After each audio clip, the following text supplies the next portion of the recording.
So I think that what I guess I'm getting at is we can't just sort of go along with business as usual. We've got to be proactive when we see problems in addressing them in a constructive fashion. Some of you may have seen the decision, obviously. I assume all of you read about the decision yesterday. Well, you know, this is an issue that's been out there forever. I mean, I led the fight against Robin Hood in 1993, helped propel Bush to the governorship. And the irony is, and Ann Richards, we defeated it by 2-1 when they tried to put it in as a constitutional amendment. Richards brought it back in as a legislative, passed the legislation, which I felt was unconstitutional at the time because it was, in my estimation, a violation of the statewide constitutional prohibition against a statewide property tax. But unfortunately, Supreme Court ruled 5-4. It wasn't later. But having said that, we put that system in place. It hasn't worked. It's unfair. It moves property taxes from some areas to others.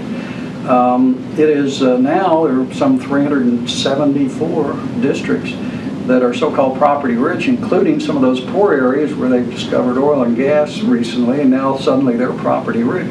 This is a great opportunity for us to get serious about true reform of a flawed system. I mean, Robin Hood is inherently unfair, inequitable, and quite frankly, I think it's unconstitutional. But having said that, you know, it seems like we wait till the courts force us to act.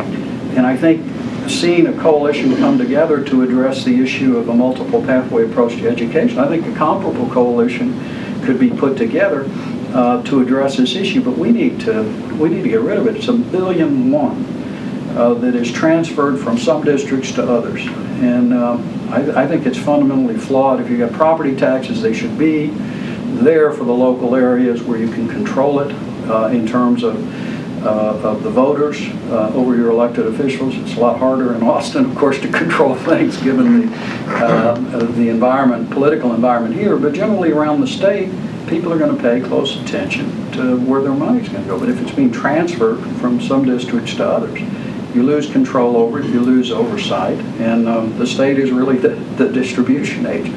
And so it's a flawed system, but we've got to, I think, start working on some of those things.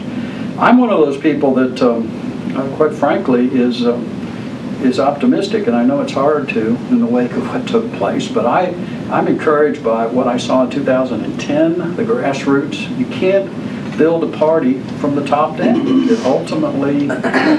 It ultimately collapses, as it collapsed in the post-Reagan period on us and led to Barack Obama and his team coming to Washington. But if you can build a team from the grassroots up, and we did it during the GOLA years, we did it during the Reagan period, we briefly did it in the mid-90s here in Texas. I know because I was state chairman, worked with a lot of people around the state, but you got to have this sense of a team of people working together.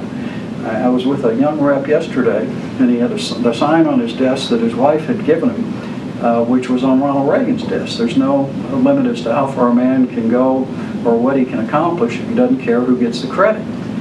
And egos are strong, as those of you who know, and it's not a Democratic problem or a Republican problem. It's human nature. It's in all of us. But we have got to figure out how to work as a team and how to put back together what I call the libertarians and the traditionalists who don't agree on every issue, and it's a fragile coalition, but it can be a very powerful coalition.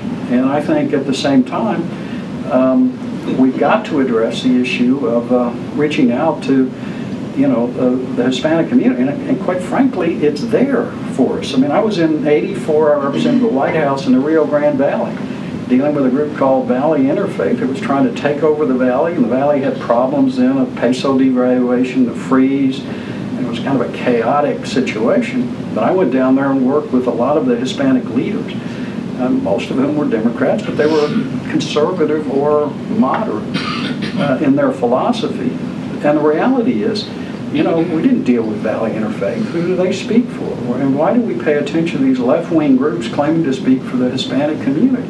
We dealt with the local leaders, and we worked with them. And Ronald Reagan carried the valley, because if you look at The values of the Hispanic community tend to be pro-life, pro-family, a strong sense of patriotism. We have a Texas Veterans Leadership Program run by between veterans from Iraq and Afghanistan to help our fellow veterans. A significant percentage of the people leading that program are Hispanic veterans who served in Iraq or Afghanistan.